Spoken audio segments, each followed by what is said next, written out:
What's up, everybody?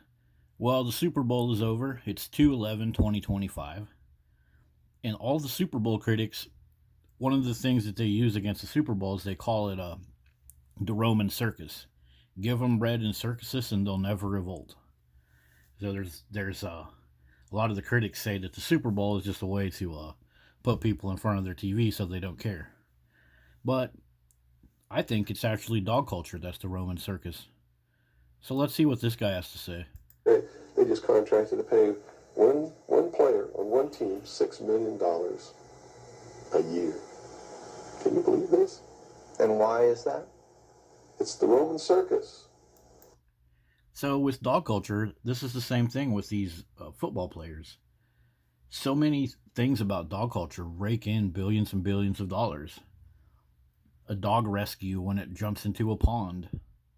All of the 501c3 animal shelter associations that rake in billions and billions and billions of donations that are also tax deductible.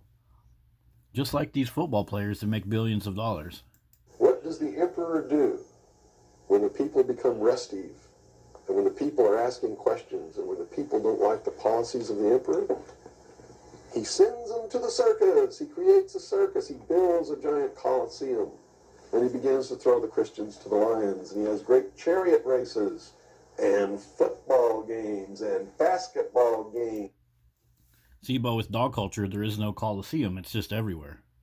Every day a new dog attack. Every day a new lost dog. Every day a new opportunity to pay a bunch of money to save this dog, save that dog. Every day a new Facebook page with my dog ran away. Everybody please help me. My dog got attacked by a pit bull. Everybody please help me.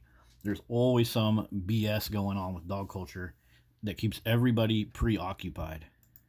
All to keep the idiots preoccupied with things that don't mean anything in the scheme of the entire world.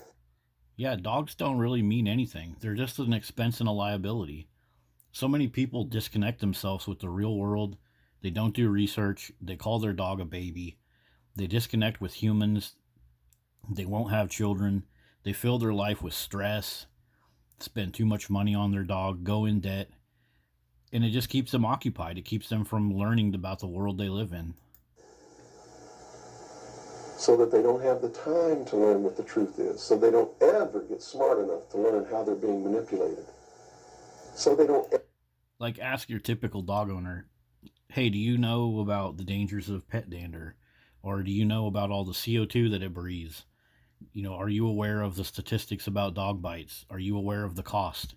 Most people don't understand that. They'll just turn a blind eye, and then they'll brag about how broke they are. They'll brag about how bad their house stinks. And that's just like part of the circus. Ever question the emperor. Yeah, you don't question the emperor. You see this all the time in dog culture. The second somebody comes out, even if it's like dog on dog violence, for example, say you have a little dog and a pit bull attacks your dog and you end up having to dispatch the pit bull, you end up being attacked. It's like you didn't play in the Roman Colosseum the right way. You see this as a perfect example with the dog on dog violence all the time. Like, there's homeless camps now where the dogs are running away and attacking other domestic dogs, and people have been posting about it on Facebook. This is a local phenomenon that I'm starting to notice. But people will just demonize the person that defended their dog. That's just like the Roman Colosseum. You're only allowed to have certain weapons. You're only allowed to fight a certain way. We even see this with police officers that defend their own life when they're attacked by a dog. Everybody demonizes them. Like, how dare you defend yourself with your sidearm? You're not allowed to do that. That's why they pay a player on a football team or a baseball team $1 million or $2 million or $3 million a year. It is the Roman circus. I know men who don't know anything in the world except who plays third base for the Mets. And they think that's a great accomplishment. That's like dog owners too. They know what dogs the celebrities have. They know the name of dogs. You know, they know what their dog likes. You know, they have Ring cameras set up. They're obsessed with their dogs, you know. They'll even put sports teams' jerseys on their dogs. Just totally obsessed with their dogs. But they won't know much about human nutrition. They won't know much about exercise or how to reduce stress, but they'll be all wrapped up in every little bitty thing about my dog likes this, my dog loves that. And they meet and pat each other on the back and bond and go have cocktails and talk about what this guy that plays third base for the Mets did in last night's game.